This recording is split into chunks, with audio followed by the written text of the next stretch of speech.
a la doctora María Victoria Martín, especialista, nos va a acompañar abordando los temas de comunicación. María Victoria es doctora en comunicación, magíster en planificación y gestión en procesos comunicacionales de la Universidad Nacional de La Plata, licenciada y profesora en comunicación social de la misma universidad, docente e investigadora de la Facultad de Periodismo y Ciencias Sociales, trabaja en el Departamento de Ciencias Sociales de la Universidad de Quilmes, es capacitadora en problemáticas referidas a identidades juveniles contemporáneas del Ministerio de la Nación y el BID, es especialista en educación y tecnologías del Ministerio de Educación de la Nación, fue editora del libro La aventura de innovar con TIC, aportes conceptuales, herramientas y experiencias, que es un ebook de descarga gratuita que les recomendamos ampliamente que se los descarguen porque tiene una diversidad de voces, ese libro que es muy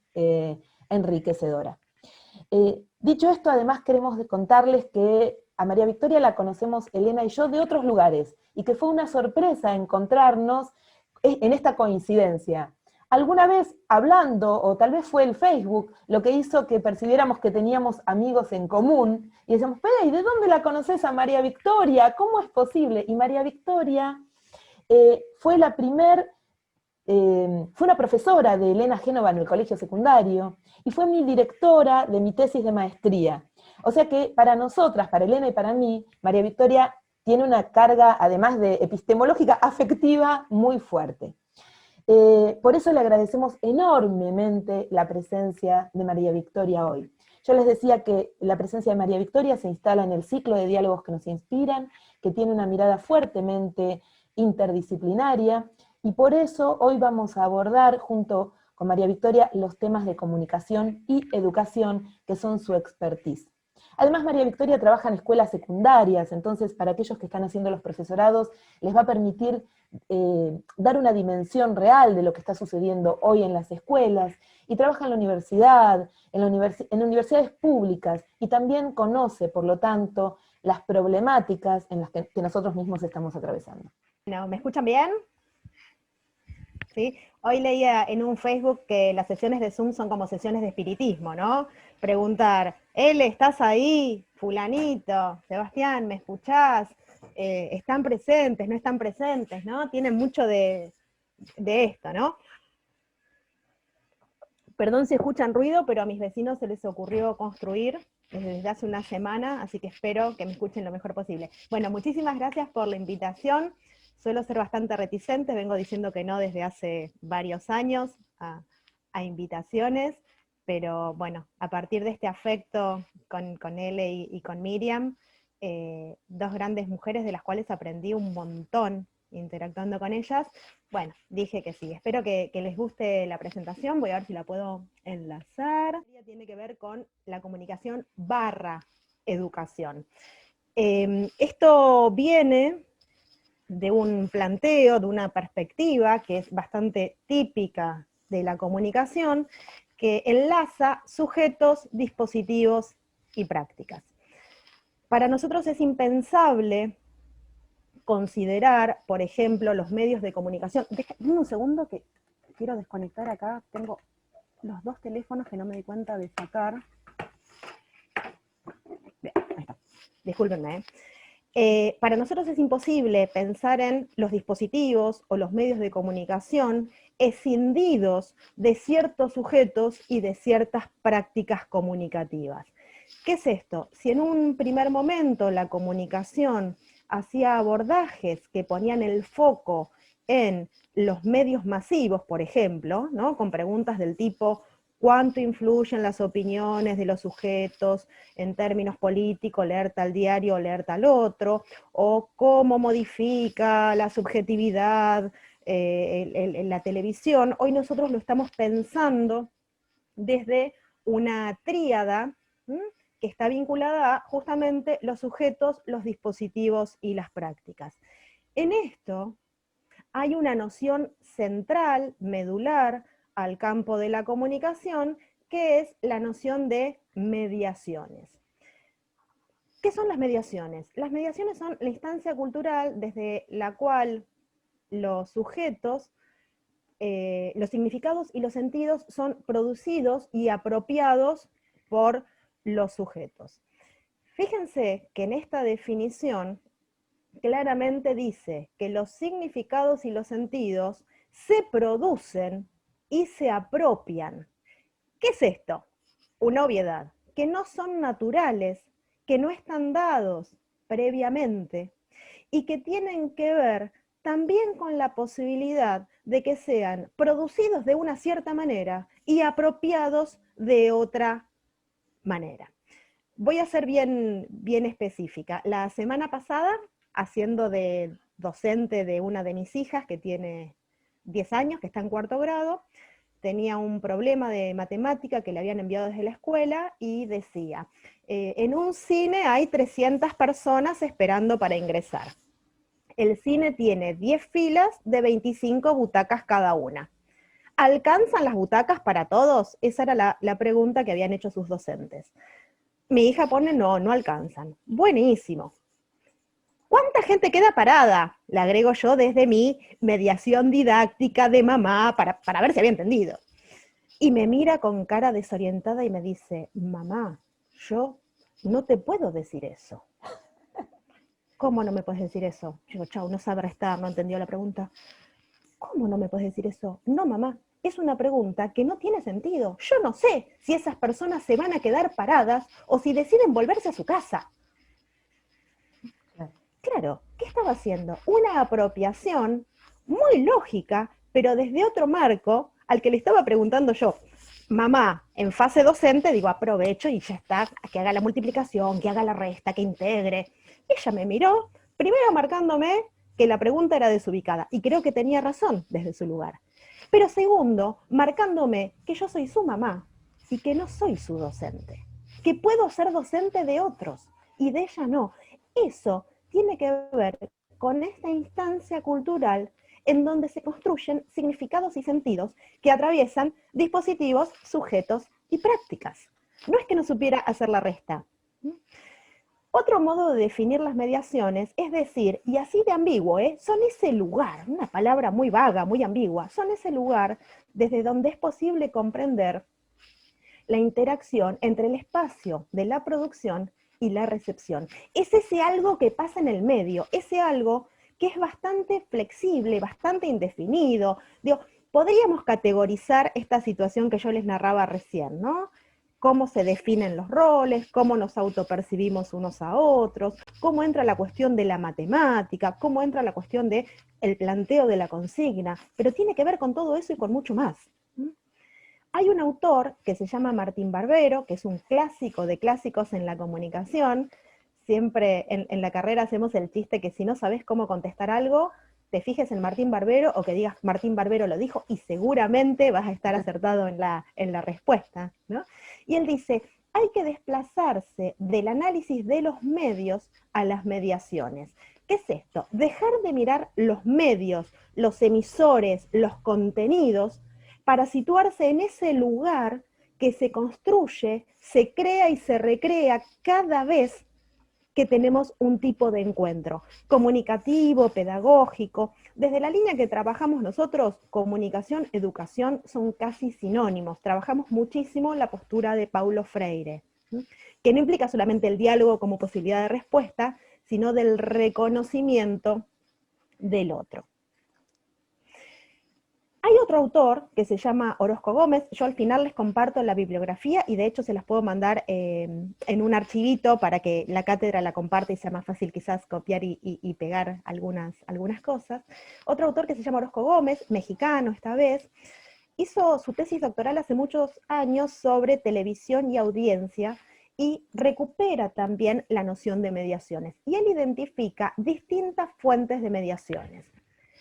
La primera mediación tiene que ver con la mediación cultural. Es la gran mediadora, la cultura como el lugar donde se construyen y se reconstruyen estos significados culturales que nos configuran y nos posicionan en ciertos lugares. Esto podríamos verlo en cuestiones bastante simples y básicas, ¿no? Si yo les dijera ahora, bueno, hagan un dibujo rapidito de una casita, probablemente harían techo a 2 aguas, cuadradito abajo y ventanita. Y la verdad es que probablemente nosotros, la mayoría, vivamos o en un departamento o en una casa que tenga un techo de losa, ¿no? Plano, pero nuestra mediación cultural nos ha enseñado y hemos aprendido y hemos adoptado que para dibujar una casita hay que hacer techito a dos aguas, como si viviéramos en lugares donde hay nieve constantemente, ¿no? Bueno, por lo menos acá en La Plata mucha nieve no hay, en Mar del Plata es bastante inusual también, ¿sí? Pero con eso tiene que ver la gran mediadora que es la cultura, el primer lugar desde el cual tenemos que ver cómo se construyen, cómo se hacen esas instancias de encuentro entre la producción y la recepción. Después tenemos también otra serie de mediaciones que se llaman mediaciones individuales. Obviamente tiene que ver con los sujetos. Hay una cuestión cognitiva vinculada con los desarrollos que ustedes seguramente ven en las carreras, ¿no? Con Vygotsky, todas esas líneas, Piaget, ¿no? Cómo son las habilidades cognitivas vinculadas con la mente, las emociones, las experiencias, de qué modos uno construye conocimiento. Y también hay variables del tipo demográfico, el sexo, la edad, la clase social, la etnia, el ingreso, el territorio. En el caso de mi hija, ¿no? En el ejemplo que les daba hoy, hay una cuestión cognitiva de lo que ella está aprendiendo, pero también hay una variable vinculada a su edad, su clase social, de haber llegado al cine y haber visto que no había lugar y volvernos a casa, porque podíamos ir en otro momento, jamás se le hubiera ocurrido quedarse parada. Yo no sé cómo, a mí se me ocurrió preguntarle cuánta gente se queda parada, porque desde nuestra experiencia jamás lo hemos hecho. Hay mediaciones también que se llaman situacionales o institucionales, y que tienen que ver con un contexto mucho más próximo, la familia, las amistades, los vecinos, compañeros de trabajo, los movimientos sociales, que nos hacen posicionarnos y entender cierto tipo de cosas. Esta misma charla a través de Zoom tiene mucho de una mediación situacional, es en el marco de una asignatura, de una carrera, de un ciclo, de ciertas ganas de aprender, de ciertas ganas de abrir miradas. También hay un cruce en algún sentido que es de una cierta obligatoriedad y compromiso, ¿no? Pero todo esto nos está atravesando. Y después hay otras mediaciones, de la política en general, de la economía. Todas estas mediaciones siempre juegan en conjunto, ¿no? Generan una trama, ciertas disputas, a veces pesan más unas que otras, en cómo prestamos atención, cómo no prestamos atención, y esto vale tanto para los medios como para las cuestiones educativas. Si ustedes estudiaran profesorado, y voy a ser bien estereotipadora, horrible, probablemente una de las respuestas sea porque no hay matemática. ¿Por qué han elegido la carrera? Porque no había matemática, excepto los del profesorado de matemática. Bueno, ahí entran en juego mediaciones como la experiencia previa con matemática en la escuela secundaria, los prejuicios, la cultura. Muchos habrán ingresado también a los profesorados como segunda opción. Entra también una cuestión de un imaginario social, una mediación cultural de que uno trae del secundario, y eso es un punto súper interesante para analizar, en donde en el secundario casi que nos dicen en algunas escuelas, es docente el que no puede ser otra cosa, como si no fuera una elección. Y por otro lado está, es docente el que tiene vocación y entonces no merece tener derechos laborales, ¿no? Ahí se van conjugando y se va mezclando todo esto y conformando ese lugar entre la instancia de producción y de recepción. Acá hay un punto bastante importante que tiene que ver con la relación específica con la tecnología, en este caso con dispositivos tecnológicos. Seguramente habrán trabajado nociones de dispositivos que son mucho más amplias, ¿no? Que no tiene que ver con el aparatito, ¿no? Cuando hablamos de comunicación y tecnología, estamos hablando de una socialidad que excede a las instituciones y nos interpela desde la vida cotidiana. ¿Qué es esto? Esto que les planteaba al principio, que haya ruido atrás de mí porque mis vecinos están construyendo, estas relaciones que tenemos con Miriam y con Elena y que vienen de otro mundo, de otro lado, de otro Zoom, de otra historia, pero que tiene que ver también con nuestras vidas cotidianas. Y desde esos lugares también es donde se construyen estas tramas que van a hacer que podamos o no hacer ciertas apropiaciones y no otras apropiaciones, y que son todas igualmente válidas y que son todas totalmente potentes y que nos enriquecen y que nos configuran. En este sentido, también la comunicación tiene que ver con el reconocimiento, reconocer al otro, reconocerse en el otro, reconocernos juntos. ¿Hasta dónde nuestros estudiantes nos reconocen como alguien que puede tomarnos un examen muy formal simplemente por haberse puesto un traje o cierta ropa de formalidad y entregarnos unos papeles y hacernos sentar en bancos separados? ¿Nos creen o no nos creen? ¿Cómo nos reconocen? ¿Cómo nos interpelamos? ¿Cómo nos vinculamos? Y en esto la tecnología también es muy importante, porque marca ciertas formas, ciertas rutinas, ciertas tecnicidades, va a decir Martín Barbero. Y hoy, más que nunca en el contexto de pandemia, el texto de Martín Barbero que yo usé es del año 2003, tiene 17 años, pero él ya decía, la tecnología remite hoy no a unos usos ni aparatos, sino a nuevos modos de percepción y de lenguaje, a nuevas sensibilidades y escrituras. Todo esto se nos mueve, se nos cambia en estos contextos donde la tecnología es el dispositivo a través del cual nos podemos vincular, reconocer, y que exceden mucho este mero momento. No es solamente cuánto sé usar el Zoom, cuánto puedo compartir o no pantalla, no, pasa por muchos otros lugares que están muy atravesados por todas estas mediaciones. Yo les hablaba recién de la vida cotidiana. El texto de Orozco Gómez debe tener por lo menos 20 años.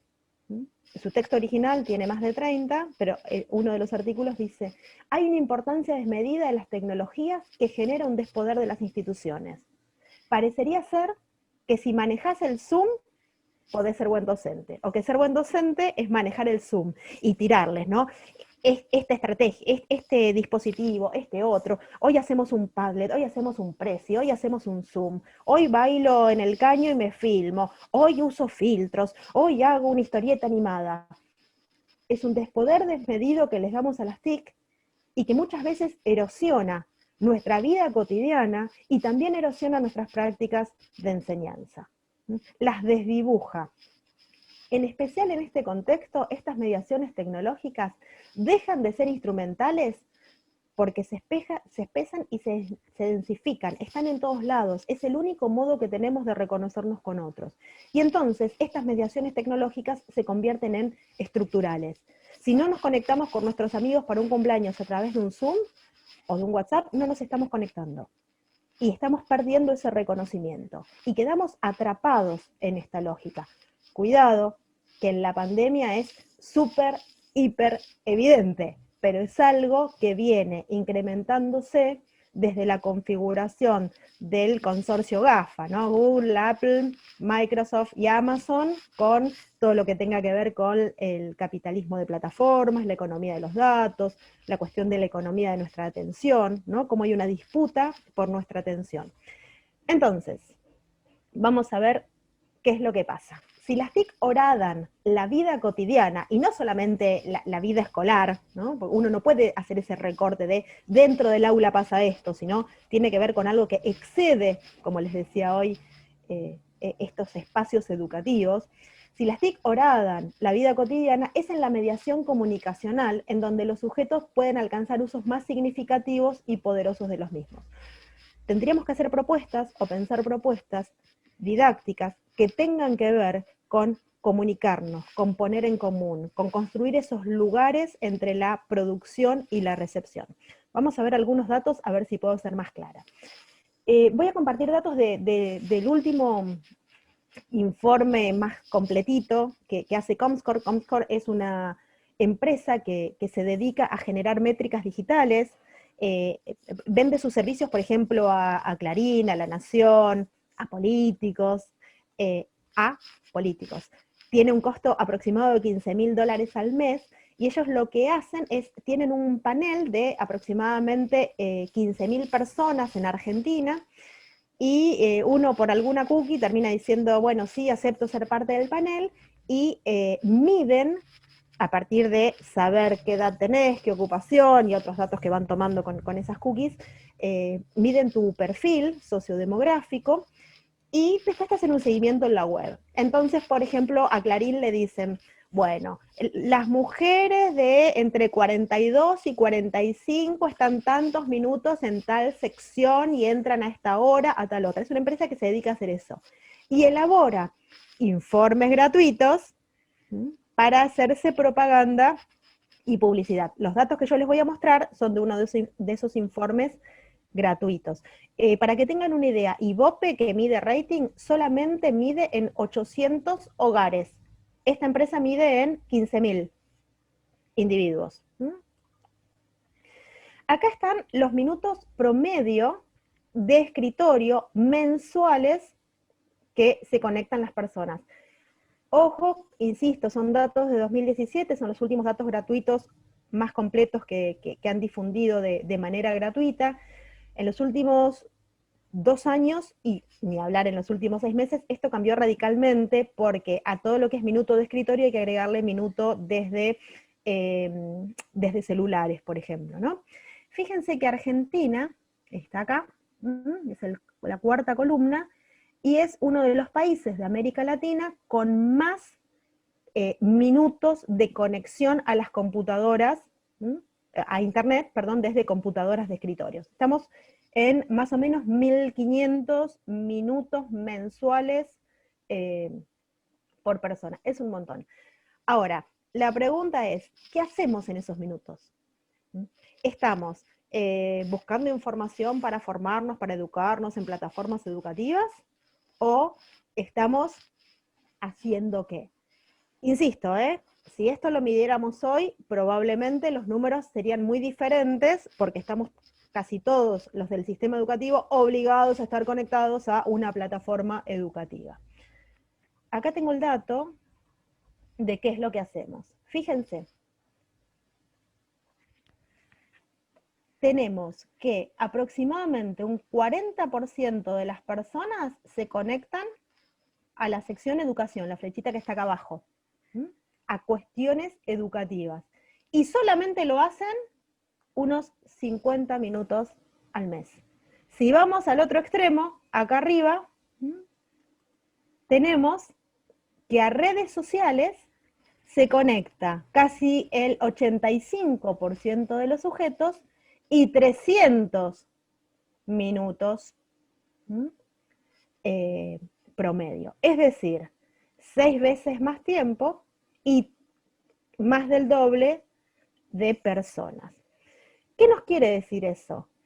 Que si vamos a intentar trabajar desde dispositivos tecnológicos, tenemos que contemplar dónde están los sujetos en esos dispositivos tecnológicos. Pisitelli dice, tenemos que hackear la red para cuestiones educativas, ¿sí? Porque si no, a los y las pibas les entramos con algo forzado que no tiene que ver con su naturalidad, con su cotidiano, con la salsa en la que se mueven, con la mediación que conocen y que saben manejar y dentro de la cual están cómodos, ¿sí? Bueno, acá tenemos una cuestión de cuánta gente se conecta en América Latina, ¿no? En 196 millones de personas mayores de 15 años. Este dato tenía mucho sentido en el 2017 porque se seguía discutiendo, bueno, pero ustedes hablan de conectarse por tecnología cuando en realidad muy poca gente, no, muy poca gente, ¿sí? Cerca del 90% de la población argentina es considerada población online, esto es que tienen actividad en redes. Bueno, toda esta situación nos genera algunos desafíos. El primer desafío tiene que ver con cómo pasamos de usos TIC a usos TEP. No sé por qué esto se va, no debería irse. Los usos TIC tienen que ver con usos de tecnologías de información y comunicación, usos triviales. Es este pasar el tiempo, este intercambio permanente que nos permite socializar con otros y con otras. Hola, ¿cómo estás? Bien. ¿Vos? Bien. ¿Cómo te levantaste? Todo bien. ¿Qué vas a comer? Y no sé. Che, ¿viste tal programa? Sí, lo vi. ¿No? Como este pasar el tiempo para socializar. Es comunicación fática, saber que el otro está. Tiene que ver con ese nivel desde si han cursado algo vinculado a lingüística. Las tecnologías del aprendizaje y el conocimiento tienen que ver ya con un uso un poco más profundo de estas tecnologías y justamente nos permiten aprender y conocer, ¿no? Por ejemplo, cuando uno busca determinada información o determinada receta, no es simplemente estar, sino es tratar de aprovechar y sacarle el jugo a estas tecnologías. Finalmente, los usos vinculados al empoderamiento y la participación tiene que ver con instancias en las cuales se trasciende lo tecnológico para pasar a cuestiones sociales, pero ya del offline, ¿no? Bueno, puedo encontrarme con otro, puedo organizar a través de estas tecnologías, hacer una marcha para ir a protestar o para reclamarle a las autoridades. Como estarán pensando muchos, no son solamente las posibilidades tecnológicas de los dispositivos, sino los usos que proponemos de los mismos. Yo puedo proponer un Facebook simplemente para bajar, en el sentido más instrumental, para bajar información. Poner los textos y los videos que quiero que vean mis alumnos y bloquear. Que nadie comente, que nadie participe. También podría proponerles que a partir de ese material que yo comparto, o que compartan ellos, ¿no? Ahí ya estamos en otro nivel de uso, que ellos hagan sus propias propuestas de materiales similares, con qué lo vinculan, qué otros aportes hacen desde lo que ellos, de sus aprendizajes previos, desde sus experiencias previas, y ahí estaríamos en un uso TAC del mismo Facebook. También podríamos proponer que ellos organicen subgrupos y que vayan por el lado que quieran, más o menos vinculado a mi propuesta, y que hagan alguna propuesta para salirse del Facebook. Incluso salirse del Facebook sería hacer un petitorio en Change para cambiar determinadas cosas. Entonces, ahí hay un límite bastante difuso que tiene que ver con la propuesta que uno haga y no con la tecnología en sí, porque muchas veces las tecnologías proponen ciertos intercambios que las propuestas didácticas no. Esto es fundamental tener en cuenta. Vamos a la siguiente. Bueno, a partir de esto yo tiré una serie de preguntas, ¿sí? Uno de los desafíos tiene que ver cómo pasar de hacer usos TIC a usos TEP. ¿Qué tipos de propuestas tenemos que hacer?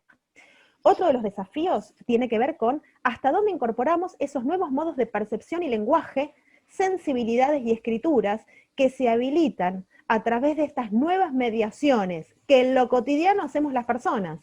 ¿Hasta dónde habilitamos? Por ejemplo, que nos hagan devoluciones de alguna consigna con emoticones. Cualquier pavada les digo.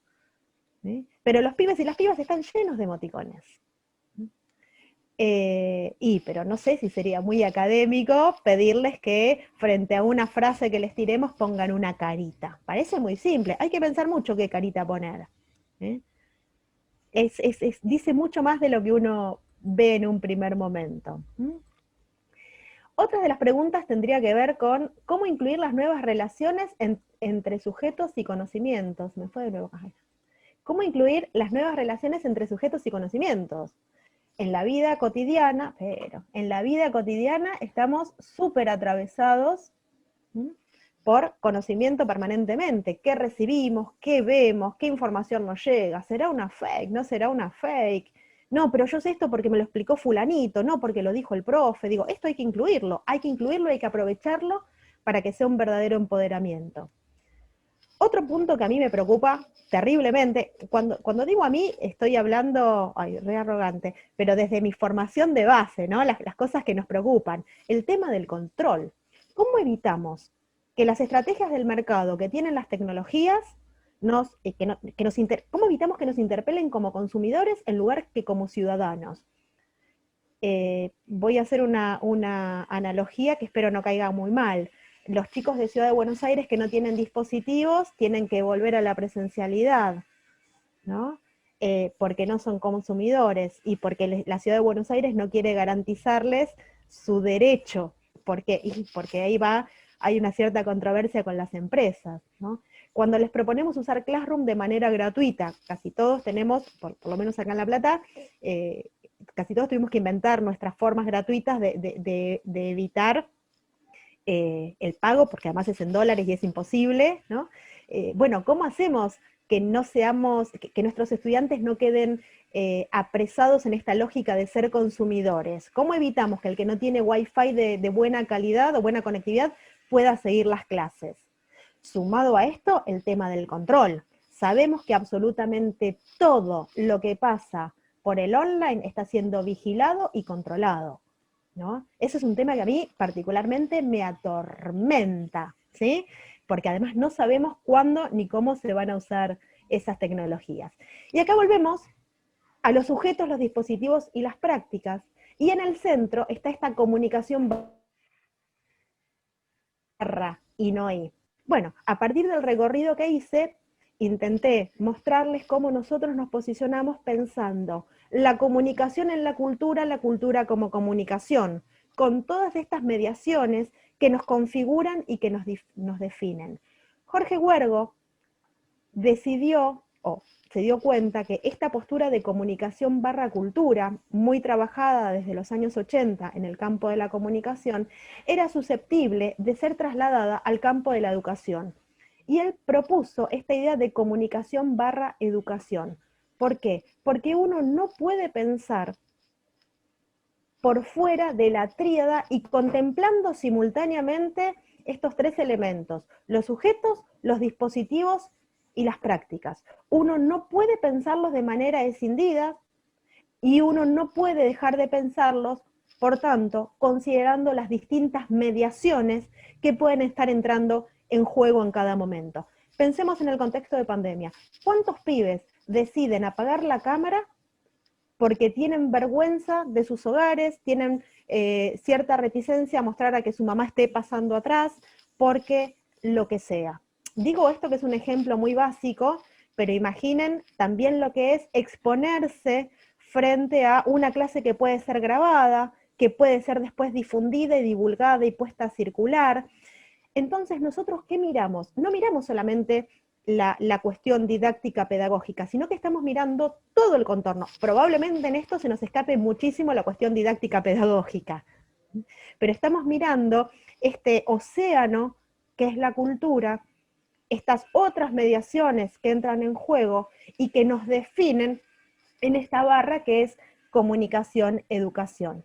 Para terminar voy a tomar una frase de Jorge Huergo, que él decía: este avance de la mediatización tecnológica constituye un desafío creativo, estético y didáctico, pero especialmente es un desafío político. ¿Por qué es un desafío político? Porque tiene que ver con un posicionamiento de hasta dónde reconocemos al otro. Yo incluiría hasta dónde somos capaces de reconocernos también como sujetos y no como docentes, porque parecería ser que el docente todo lo puede. Tenés que manejar las herramientas tecnológicas, tenés que estar de buen humor, tenés que remar con tus alumnos, porque pobres, no les digas de tal manera que les fue mal, porque se pueden sentir mal. Y a nosotros, ¿quién nos hace un reconocimiento político como trabajadores que también estamos pedaleando en el aire, no solo con nuestros estudiantes, sino también con nuestras propias familias, ¿no? Pero tiene que ver, decía Jorge, con el posicionamiento, un posicionamiento político para ver si queremos que las tecnologías reproduzcan esta linealidad de yo sé y yo bajo la información, o si en cambio queremos que estas tecnologías se conviertan en instrumentos de empoderamiento y participación. No es una cuestión solamente tecnológica, es sobre todo una cuestión de decisión política, de dónde estoy parado, de dónde quiero estar parado, de dónde me permiten las instituciones en las cuales trabajo estar parado, que no es un tema menor, pero tiene que ver básicamente con disputar esos lugares de poder. Acá está la bibliografía, igual yo si quieren después se las paso por algún medio que sea más fácil cortar y pegar. Sí, hay textos de Jorge Huergo, de Martín Barbero, de Orozco Gómez, de Dolores Reig. Hay un videíto que se explica muy bien esta relación entre tic, tac, tep. Y hay un texto mío que resume un poco las ideas de Reig, por si prefieren leer y no, en lugar de mirar videitos. Bueno, ya estamos con la presentación. Absolutamente.